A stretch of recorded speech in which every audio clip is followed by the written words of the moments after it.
Mr. Holland? My name's Ron Holland. I'm a little different than the rest of the people here. Although I'm a disabled veteran, I drive for the DAV. And I happened to see at a meeting I went to at your board meetings, this thing about options.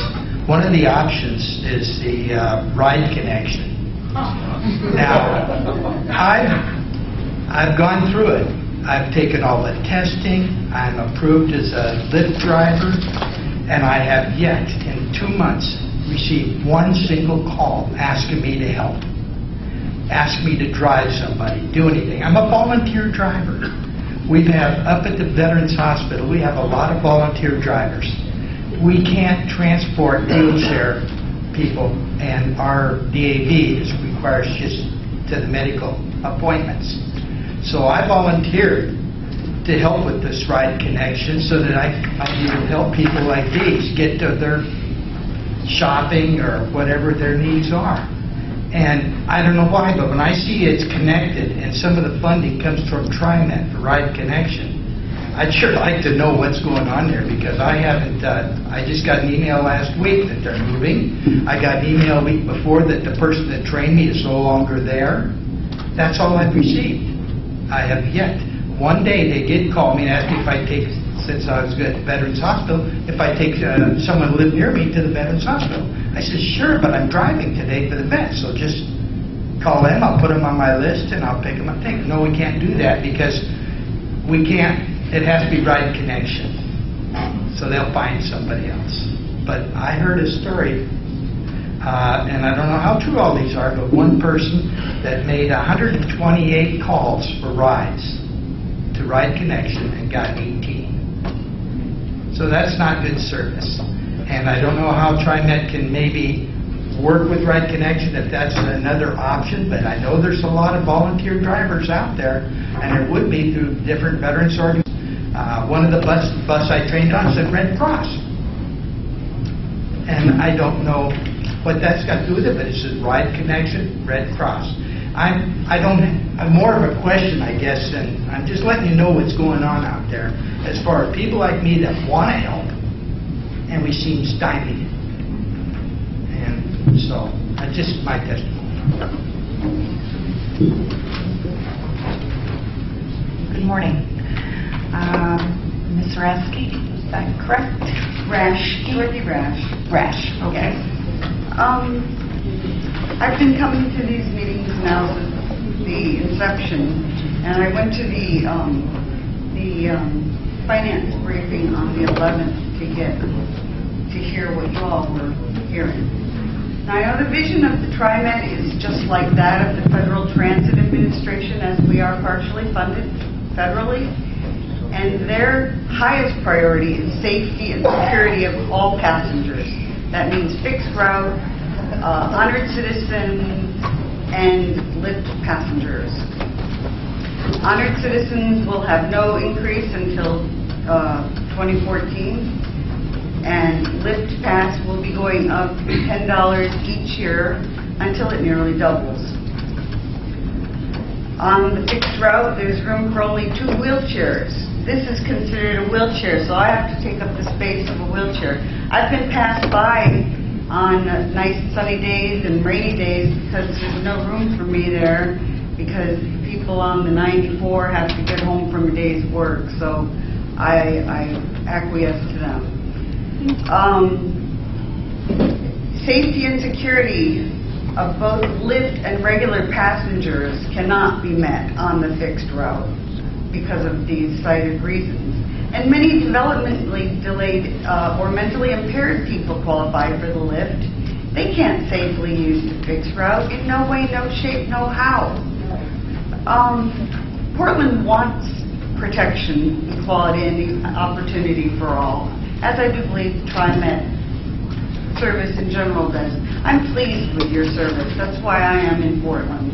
I'm very pleased, and I commend the drivers of the Lyft often. They are the best, and they are paid the least, and I support them in every way possible.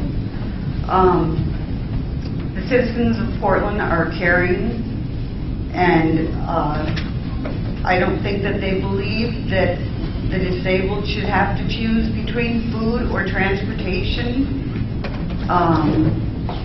The disabled deserve equal opportunity for socialization, feeding and clothing themselves.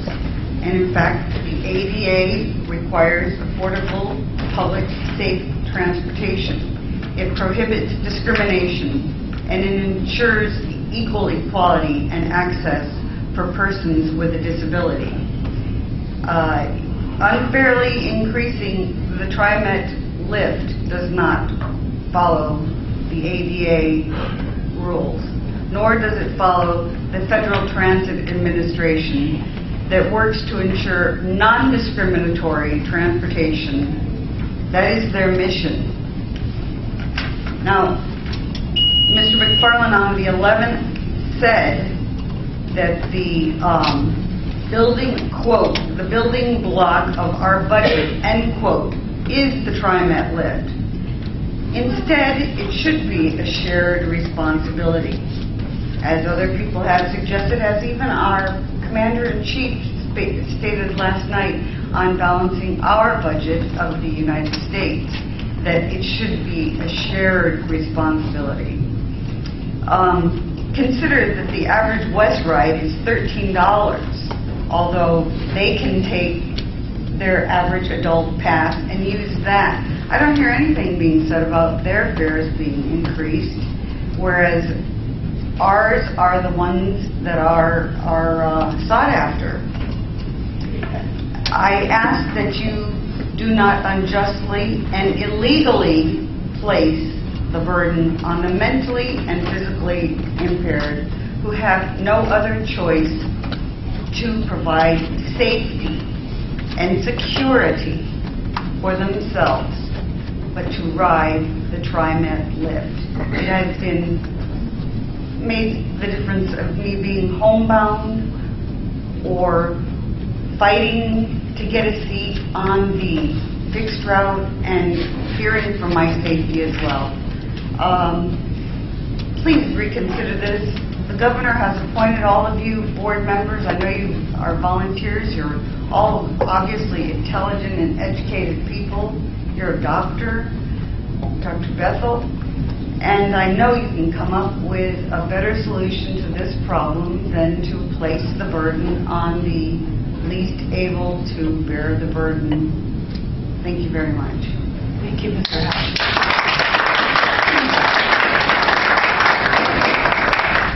Okay, Mr. Chris.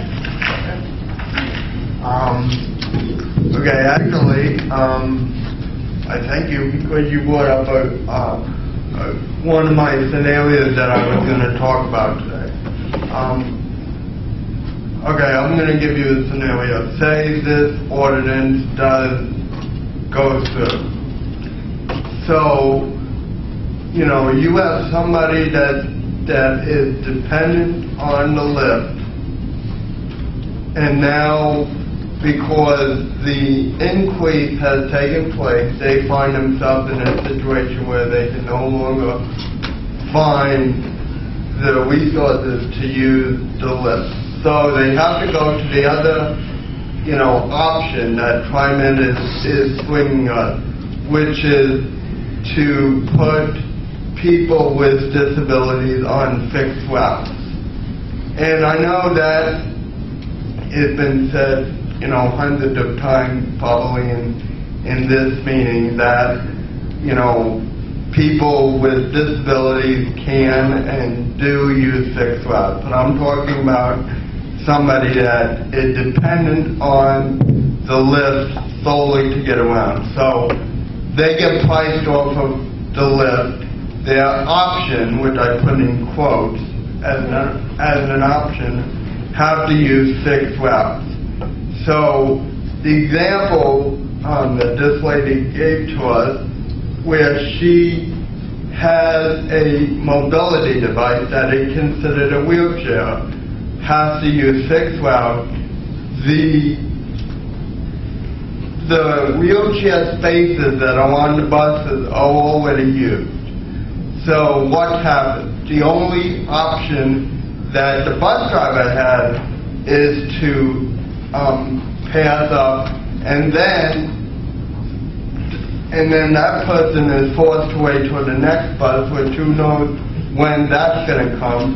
So technically, we are looking at absolutely no options right now. So the trickle-down effect, which is my main point, you're getting to, if you go through with this, is to make buses more overcrowded. You're overcrowding the buses. You're putting more stress on the fixed route. You're making people, such as a couple of the examples that were brought up earlier about safety. You're bringing up all these issues again that could easily be remedied if you find other options to make the lift not so, expensive, and understand that the thing that you're doing is you're putting more stress on the fixed route buses, and you're creating more harm than you are creating benefits. And, the last thing I just want to bring up, I know my time's up, but, one of the things I've heard in this meeting is that, and Lynn brought up a great point, is I know you're not heartless, and I know that everybody in this meeting wants to do the best. And understanding the economics of it is today, I'm sure everybody in this room understands that. But I get the feeling, and I don't discount this, why people in this room are feeling very disfranchised and ignored by the TriMet board, by even the CAT committee. So I think before, as you're considering this, I think you have to look at everybody in this room today who's bringing you all these scenarios, and these are real-life scenarios. Nobody's making this up. You have to listen. Thank you. And you have to understand. We are listening, and I appreciate your time, Mr. Chris. I forgot one last thing, please. I logged on to FTA.gov and filed a complaint with the Federal Transportation, what is it called? Federal Transit Administration.gov, and filed a complaint against the TriMet, what you're trying to do, and also with the ADA, and I encourage all to do that. I also wanted to point out that we got all these glossy things at that finance meeting. It looks like this thing's going to go through no matter what we say. Hope that's not the case. Okay, thank you. Thank you for your time. I think we have one